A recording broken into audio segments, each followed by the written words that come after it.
When you want to connect the Hovercam to a Clevertouch, we need to make sure we have all of the cables needed before we get started.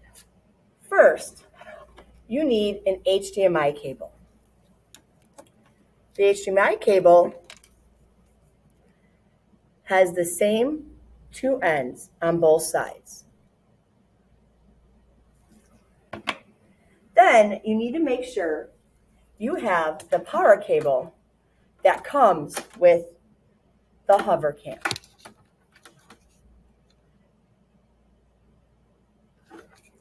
And then finally, if you want touch ability with your Hovercam, which you're going to need at some point, you need either the mouse or you can have the touch cable that comes with the Clevertouch. Now this cable is really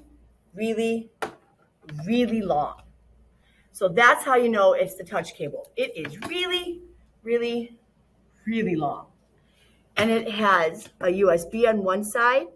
And then this is a unique plug that goes with the USB that plugs directly into the white box on the wall. So once you make sure you have all of these cables, we can start the setup process. Now, if you want to run your computer through the Hovercam, you will need two of the HDMI cables. First, we are going to plug in the power cable into the Hovercam.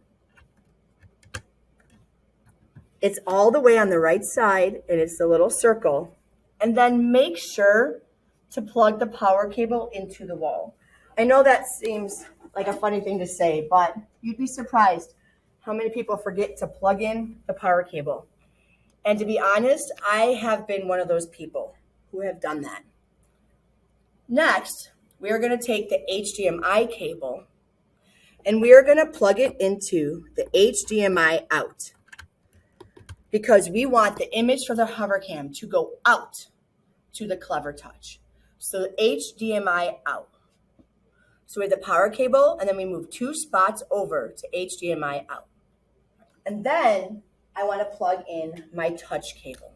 So that's the really long cable with the USB, and we're going to plug directly into the port all the way on the left side. So now we have the Hovercam cables plugged into the back of the Hovercam.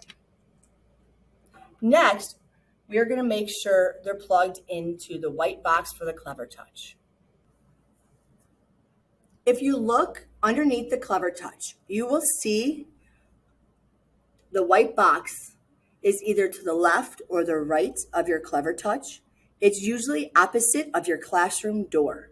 And you'll notice because it has this cable cover that goes all the way to underneath the Clevertouch. So just follow the cable cover to the box. This is where you plug in the back of your Hovercam. All the cables from the back of your Hovercam into the Clevertouch. So I've plugged in my power cable into the wall. And now I am going to take the other two cables and plug them directly into the spots they fit into on the white box in the wall. So the USB, HDMI. This HDMI gives you the projection image on the Clevertouch. So this is what's sending the image to the Clevertouch. So the Clevertouch will display the image, and the USB is what's giving you the touch capability. You also want to make sure after you plug everything in that the slide on the side says HDMI out. So that way, just like in the back, it takes the image and puts it out to the Clevertouch. To start to use the Hovercam, you want to make sure you have the Clevertouch turned on first. Sometimes if you turn the Hovercam on first, you'll get a flickering screen when it's connecting to the Clevertouch, or it just won't work at all. So you want to make sure that you have the Clevertouch turned on before you turn on the Hovercam.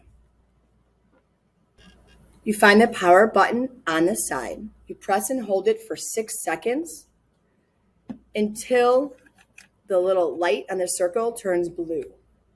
Also, if you notice on the Clevertouch screen behind me,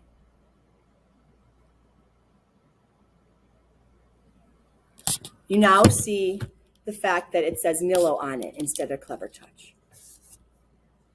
It takes about a minute for the Hovercam to turn on, and once it does, you'll see the image on the Clevertouch. When I'm using the Hovercam and I want to switch back to the Clevertouch, I can swipe up from the bottom and click the Lux menu. So you swipe up from the bottom, click the Lux menu. To go back to the Hovercam, same thing. Swipe up from the bottom using multiple fingers, and then go back to either HDMI 1 or HDMI 2. And you'll know because there's a blue dot under the one your Hovercam is connected. You'll see the blue dot under the active windows. Good luck.